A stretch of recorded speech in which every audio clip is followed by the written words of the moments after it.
Yeah. So, guys, Yes. we had a new show drop. What? New show, new stuff about the Star Wars. Oh boy! And About it's the called Star- Hash actually- Brown Resistance. Yeah. Star Wars Resistance. Dun, dun, dun. It's happened, guys. It's finally out. How do you guys all feel about it? Mike, do you love it? Mike, do you love it? Did you love Resistance? What? Mike, what did you Mike. think about Resistance? Did Mike. you love it? The trailer was interesting. What? So the trailer is more interesting than the show, Mike, that you watched? Mike, Resistance, what? Mike. Mike, you watch? How do you watch? How do you feel about the show? What? You didn't watch the show, did I you, Mike? did not watch the Howie, show. do you love Resistance or what? It was Mike. fantastic. Liar! You did not watch it either. You just watched it while we did the comic review. I did. And I did. in the interest of full disclosure, I did not watch it either. Are you? What are we? 2 weeks in? Well, that is just fantastic. How on earth did the three of us not watch this? Garrick has. Garrick has watched. Of course, Garrick watched. And I have every intention watch to watch. everything. I just haven't. I really don't care right now. It's one of those things where like we're going in right now where it's like, all right, Garrick, we don't even know what Garrick's hot take is. We haven't discussed Yeah. it. Yeah, for the not listeners. at all. Yeah, This I have is no idea what all he's going to say. hot take, baby. Yeah, this is going to be a complete reveal to us. So if you haven't watched it either, I'm assuming most of you probably have. I don't know. People might be in the same boat we were, where it's like, well, we're confused by the marketing and we Yes, just don't know. Definitely confused. I think I told you guys that I'm really going to wait until when you guys watch it and tell me that, yeah, it's worth my time. Unfortunately, Garrick's been selling Daredevil season 3 so hard on me. I don't know when I'm going to get around Can we to talk it. But about either that way, instead? Let's talk about Daredevil season 3 instead. oh no, oh no! All right, Garrick, you got to tell us, right. man, what is going on with Resistance, the 10 All o'clock right, children's so show? The 10 o'clock children's show. So if you're like me and you have the Disney app thing, you've probably seen the first 2 premiere episodes as well as 2 additional episodes. But since only the first 2 episodes have officially aired, I think I'm only going to talk about that one. Okay, fair enough. So the first 2, it was a 2 episode 1 hour special called The Recruit. So the main character in this show is named Kazuda Giano, I guess, or as everyone calls him for short, Kaz. I was going to say it's got to be one syllable. Yeah. So That's if you the rule can, now. Yep, just Kaz. And at the beginning of the episode, he saves kind of Poe Dameron from getting blown up by some TIE fighters, but more, I guess, Poe saves him instead. And then Poe's like, hey, man, you're a good pilot. Want to be a spy? Because that's something. Yeah. Right? Yeah. So, Yeah. so Poe drags him out to down to this station on some water where they have races, and that's kind of where the show stays for the entire episode and the additional episodes that come after. Wait, what? Yeah, so like if you're like me and you like Star Wars, and one of your favorite thing about Star Wars is the different locations that Star Wars has, well, this is taking a different approach to that because it all takes place on one station so far. Locations are expensive. The Deep Space Nine of Star Wars. Yeah, we complained. Hey, early that's on, a we good complained about comparison. how Rebels was all on Lothal, and Yeah. you know, Right. Yeah. Yeah, Huh. that's true.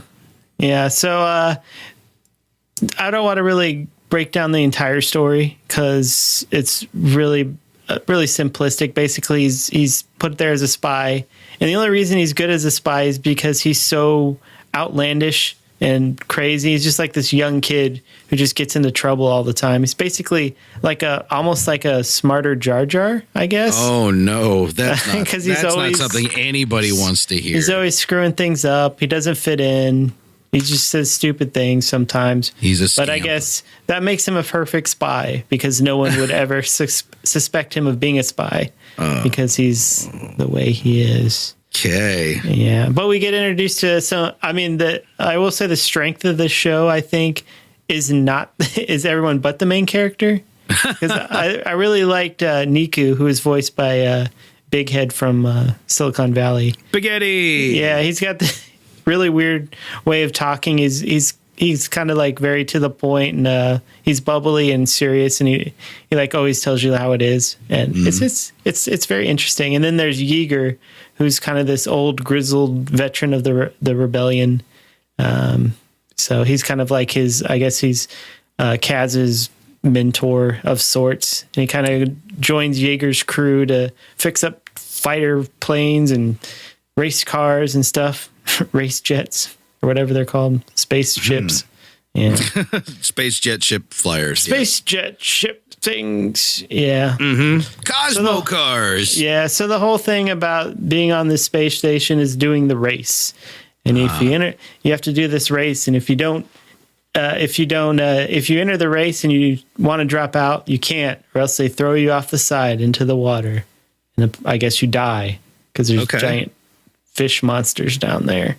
Okay. So of course, Kaz brags about being the best pilot in the galaxy, and they make him race, and then his ship blows up. So there's that. Yeah. Yeah. Yeah, but the side characters are good. They have a couple characters that run like a junk bay, I guess, where they sell parts for ships. And they're probably I like parts for ships. That they kind of remind me of Click and Clack from NPR a little bit. I don't really? know what they were officially based off, but it sure seemed like it to me because they're very, one's like a big white bird thing, like a puffy bird thing, and then the other one's like a like an Ugnaught or something.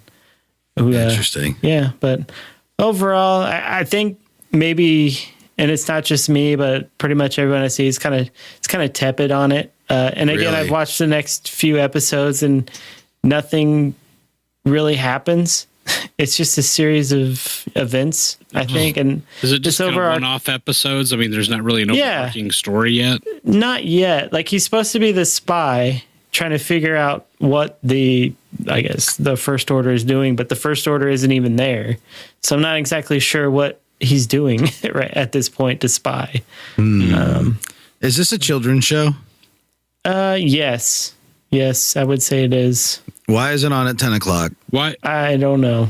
Why do you I don't know. say it's a kid's show? I mean, because of just the simplistic plot, the dialogue, all of the above? Like there's nothing complicated about it. There's no I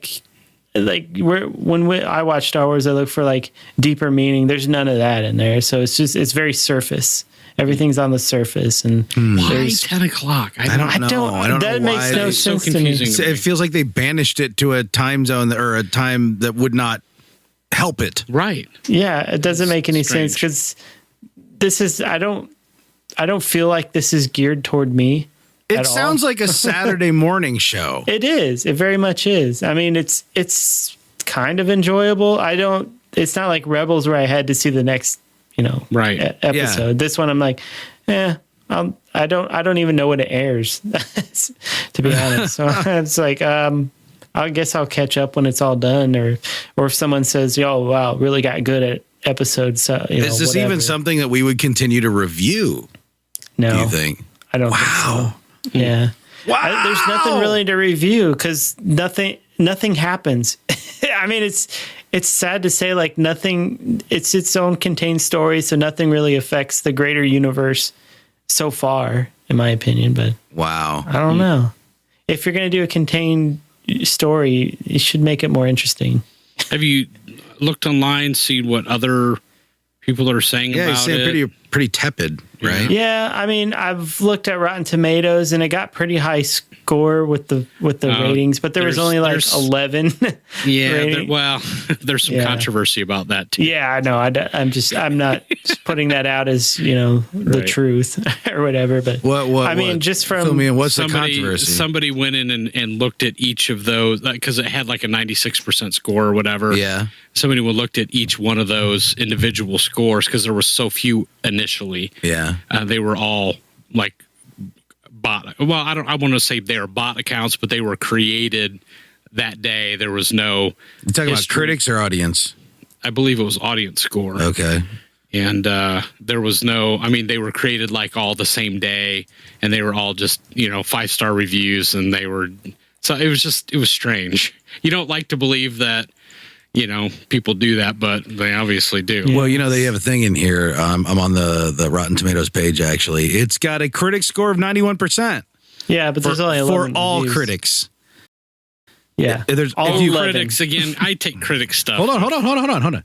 If you click on top critics, it drops 50%. Yeah. Yeah. Interesting. So, how many critical reviews are there? Like, I'm looking for that information here. I don't see it. I mean, normally they put like quotes and stuff on the page. Well, I'm not as familiar with the way they handle TV. Right. But Yeah. Yeah. Yeah. But it sucks because I wanted to like it, but I don't think I do. I didn't hate it, but it just didn't grab me in like what Rebels did. I mean, they don't put the Lego shows at 10 o'clock. Yeah, but this what I get the feel from this is like the Lego stuff, like the same pace and humor, kind of. Yeah, just a little less that's slapsticky. That's a good comparison because he's kind of like the Freemaker Chronicles. Yeah, that's the one. Yeah, exactly. The main kid from that one. It's kind of similarity there, but I don't know. Wow, didn't this one? I don't know. I'll watch maybe the next two episodes. I watch the next two, maybe the episode after that, and we'll see how that goes. This is coming from people who love the Forces of Destiny shorts on YouTube. Hey, those are great. It's not like we're just piling on because we don't like anything that's not right where we're the center of the target demo. This is just a weird thing. Yeah, and I'm not like when you write a story, in my opinion, if you have a main character, you want people to relate to that character, to maybe see some of themselves in that character. But I don't know who's going to see themselves in that character unless they're like a kid, like a younger kid who has like attention deficit disorder and gets into lots of trouble or something. Well, you just named a lot of kids. Yeah, so I guess there's your target audience. Okay. Yeah. 12-year-olds with ADD. My heavens. Well, I'm still going to give it a shot. I want to confirm or deny. Yeah. I want to see if it hits me the same way. I'm sure people love it for their own reasons, and I'm just not one of those people. So you're just not people. Garrick's not people, you guys. I'm not a people. No. Sorry. I'm Canadian. I'm not people. Yeah, you're right. It says, let's see, 10 reviews are fresh, 1 rotten, but only the 1 rotten one is the only one that qualifies as a top critic. I'm looking at audience scores right now, and these are all accounts that don't have any pictures, and they're all just 5 stars with no commentary. Yeah. It's like there's no featured audience reviews yet. It's like with Rebels, I follow a lot of Star Wars people on Twitter. And with Rebels, I mean, people are tweeting out left and right. On this one, the silence is kind of. I have seen nothing on Twitter over the last 2 weeks. Mm-hmm. Nothing, not one single blurb. Okay, here's funny. I've gone through 4 pages now on the audience reviews. They've all been 5-star, no comments. Now I'm finally on a page where I have 2 comments, and one of them is 1.5 stars. It says really bad writing. Oh no! So, wow, you're right. That was Garrick. They're all just like don't tell a smattering. They're all a smattering of first names and last initials that are suspiciously diverse. Right. Yeah, weird. I mean, some of them don't sound like very common first names. Like it's funny because like all the first ones are all 5 stars, and then it looks like somebody picked up on, hey, these are all 5 stars, and then other people jumped on and started doing kind of the opposite. So do people actually put their real name in the audience reviews? Like if you get further down, really bad writing. Names. Finally, I had to get to like page 4. Yeah. To actually get some substance. Yeah. So there's that. Strange, man. Good stuff. Yeah, boy. That's disappointing, man. Oh, man. After that, they're all like, there's like a whole chunk right in a row of dog crap reviews. Right. And then it goes right back to the 5 stars with absolutely. So it looks like almost every review that says something is giving it 0.5 star or 1 star. Yeah. So I don't even trust And then those. But they're all the ones that are actually saying something. Right. All the 5-star okay, here I finally got to some 5-star reviews that have like a sentence. Okay. That makes me that at least feels a little better because man, there's a ton with just nothing. Yeah, I don't see how you could give that 5 stars. Even if you're being honest. Seriously. That doesn't make sense to me. I can understand I'm really maybe suspicious 4 of stars. these names. Aiden, Evan, Kai, Joe, George, spelled with a J, so it could be Jorge. Laura, Henderson. I guess that's a first name. Danny, Sydney, Paul, Alex. Like, it's just I don't know. Feels weird. If there's something strange Something's going not on. right. Yeah. Horace. It's the Russians again. Sid. Yeah. The Harris. Russians are sicking us on each other. Rondald. You know what I mean? These are the kind of names that you expect in like a phishing scam you get in an email. I'm not trying to put people down, but Rondald, is that supposed to be Ronald? But they just threw a D in there for fun? Maybe it's Rolled, like Roald Dahl. Oh, yeah, it could be. Maybe it's Roald children's Dahl, book author. but like in one name. Yeah. Yeah, I don't know about this. That's his screen name. I don't know about this. Yeah. So anyway. Also, That's some of the 1-stars and half-stars don't even have a name, but yet all these 5-stars are a name and a last syllable or a last syllable, initial. a last initial. Here's not Daisy J, but if you Diazzy J, because the A and the I are switched. But if you go to all those that have a first name and a last initial, like they've reviewed nothing else. I mean, these are like brand new accounts. So. Yep. Oh, that's goofy. Who felt pressured to do that? Seriously. What little I'm gonna save it. I'm gonna show them. There's a lot of like I know people spell names funky. There's misspelled names in here flat out. Marvel's Daredevil, 88%. Oh, that's too low. Come on. It's only going to go down. Is that audience score? I believe that's a critic score. Oh, those critics are dumb. That's 100%. It is 98% for audience score, buddy. Yeah, it is. Should be 100%. Adam 102. P gave Resistance 1 star, and his entire comment was LOL ellipsis. but That's the most honest review. That review has been red flagged. Oh, Not all these completely. The The guy who just says "lol" is red flag. Like it was reviewing. That's bullcrap. Bullcrap. You said "lol." That's not a review. Oh boy. Guess it's better to say nothing than I guess 3 letters, huh? Technically, I don't know what a red flag even means. There's a lot of red flags on these reviews. Maybe that's just a thing. You're giving me a red flag. Oh, yeah. Just give me a red rash. You know what I'm saying? I'm concerned. Yeah. I am a man of concern. I mean, But we have the Mandalorian coming up, so we got that's what my point was going to be. I mean, like right now, all we have for the next 14 months is Resistance and the Mandalorian. and comics. And the Mandalorian don't even come out until next year. Comics. It's a few novels. I'm with you, bro. Flying in there. Trust me. Comics. The comics are what is keeping me afloat. So, Yeah, comics. but We even got- them, the comics, buddy, we're down to like 1 title, right? Vader's ending in December. Wow. And Chuck Wendig got fired from the other Vader, so who knows what that's going to happen. I don't know. I mean, does that tell you? I mean, are they really pulling back that much to try to? I mean, I don't know. I don't know. I'm I just think throwing they that have. out there.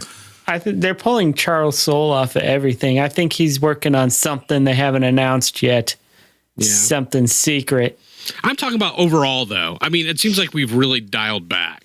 I mean, Yeah. do you think they're trying to create some buzz again by just not having that much between now and creating F9? scarcity to increase demand? Right. I mean, honestly, I think that's a good way to spin the situation, but I don't think that's the intent. I think it's more of like, let's stop the perceived bleeding and reset. Yeah. Like, we've got a lot of injured limbs that we need to bring back around. So in the meantime, here's your right hand. Use that. but see, if that's the case, if that's your opinion, and I tend to agree. I mean, again, to me, If it's not your opinion, I adamantly disagree. Good. more evidence, really, that Disney's. They're not just ignoring this and pretending there's nothing wrong. I mean, they've got their hand on this. Maybe we don't understand. Obviously, everything not yet, so much but- with the Resistance. Well, I don't know. Again, the Resistance is a big question mark to me. 10 o'clock, but it seems to be like a kid's simple kids cartoon. That has to be the dumbest decision I've heard of. If I was the creators of this, I'd be pretty upset. Yeah, it sounds like they knew what they wanted to do. Yeah, I refuse to believe that if this show is as Garrick, says. I mean, Garrick, glug glug glug. But I love everything. if Garrick's, I'm easy to please. Let's just get it out there. Hitting it on the nose right there. You are pretty easy. Then I refuse to believe that the creators didn't know what they were doing. So I have to blame it on marketing, right? I have to blame it on the people who threw it in the time slot and they're intentionally trying to make it fail. It may have some of the trappings of that, whether or not, conspiracy, whether or not didn't this kind of come out of nowhere, seemingly? Yeah. And so it's kind of like we didn't say anything about it because we don't know. We don't know what to do with this thing. Yeah. Throw it on a Saturday afternoon. I mean, or 6 o'clock on a Wednesday. Right. Make it a coloring book or something. Yeah. Well, seriously, I mean, there's been other Star Wars kid properties like, the Yoda Lego stuff and all that. I mean, those were very clearly defined. Yeah. I knew exactly what they were. They were at times never that even made had to sense see a for clip kids. and you knew exactly what to expect. So yeah. This Resistance seems like, we're making it for kids, but we're putting it at 10 o'clock. Maybe that'll draw some people to watch it. I don't know. No harm, confused. no foul. What a waste of my favorite character. Oh, I don't know. Yeah, they're not. There's no main character except Poe, who's in the very beginning, and that's that was my joke. Because so they're still waiting for a reason to care about Poe. I honestly, BB-8, I guess. I feel like I like BB-8. I feel like we're so early, even though Force Awakens came out, 3 years ago now. Many moons ago, Michael. That I still feel like we don't know enough about the Resistance era to care enough about and then cartoon. What we wanted, I think what we all wanted was, okay, there's going to be a cartoon. It's going to give us a reason to care. Please, cartoon. Please make us love these movies more, please. Well, I guess, to be fair, we do need to give it a few more. To be fair. No, I don't we need disagree. to give it a few more episodes. I don't disagree. And maybe they'll hear some of the criticism and try to do something different for next season. I don't know. Yeah, more blood. Well, if there is a next season. But I still feel like, if there's no viewers, they won't. Maybe they'll bring Daredevil into it. And Bullseye. Ooh, I'm in. I'm back Bullseye flying a TIE fighter. Daredevil's a Miraluka. I'm just saying. That's true. Fair. He sees through the Force. Mm-hmm. Mm-hmm. You know what? I mean, part of the problem, though, is that we're, even with Rebels, I mean, Clone Wars, we had characters that we knew and identified with. Even Rebels, we had that. Even though it was a brand new crew, we still had Ahsoka. We still got not right away. Glimpses. Not right away. We didn't have Ahsoka right away. I know, but I'm naming other characters if you would let me. We had Vader in that show. We had Leia. We had Tarkin. Lando. Thrawn. We had other recognizable characters that we care about. That Hondo. The problem with the Resistance era, from my perspective, is that we were so quick to let's just kill them all off, and this is all new. It's new, and it's like. But now you've killed off, Luke, and we don't have Han anymore. Well, to me, those before are that, though. I understand that, but okay, I guess you could put them in. You're there. probably not going to have Luke. Yeah, that would kind of break the story. That would break the story. But Luke Skywalker, we thought you went away. Do you see what I'm saying though? Is that when you have a cartoon in this era, when all the characters are brand new and we haven't told the whole story yet of the saga, that it would be nice to be able to rely on some of those, even though you don't make them your main characters. It would be nice to be able to lean back on recognizable characters like a Leia or a Han. Or recognizable situations. Sure. Like saying, okay, we're going to explain how this happened. Well, it's like there is so little footing. There's still so little footing on all of it that it'd be hard to even ground into like, okay, well, this is on Jakku after the Battle of Jakku or some space junk. Like there's not a lot of stuff in there that we even have to ask questions about. You know what I mean? Right. It's like when you start a new job and they're like, well, you're not asking enough questions. I don't know what question to ask. You got to tell me a little bit. You got to teach me enough that I can spot the holes. Right. When there's just massive holes. Garrick's mom. Whoa. Then it just It's hard to, you know. Hey, man. Yeah. I like to point out that Mike just leaned over and reached over to Howie and tapped the bell himself. Yeah. Excitedly. Grinning sheepishly. Yeah, you're Garrick's saying bring mom. main characters. I think this would have worked a lot better. Well, first of all, it takes place 6 months before The Force Awakens, so there's not much wiggle room in that. Nope. To me, this would have worked a lot better if they would have said it 10 years prior. Yep. Have Poe as the was main dumb. character, and just have him be the race pilot. Maybe be like this moody little guy. Yep. You know, and then Hey, man, Why not? Why not? And then you see him come out of his shell and characters. become the Poe we know and love. Meets Yeah. BB-8 along the way. Amen, brother. Amen. That could have Already been better. the whole story, how he met BB-8. Already better. Already. We haven't even watched the show, and that's already better. They could have guess done the what? exact same script, and it would have been all But it's great. only going to get 3-star reviews. Speaking of 3-star reviews, it's time for the Porkins Bite of the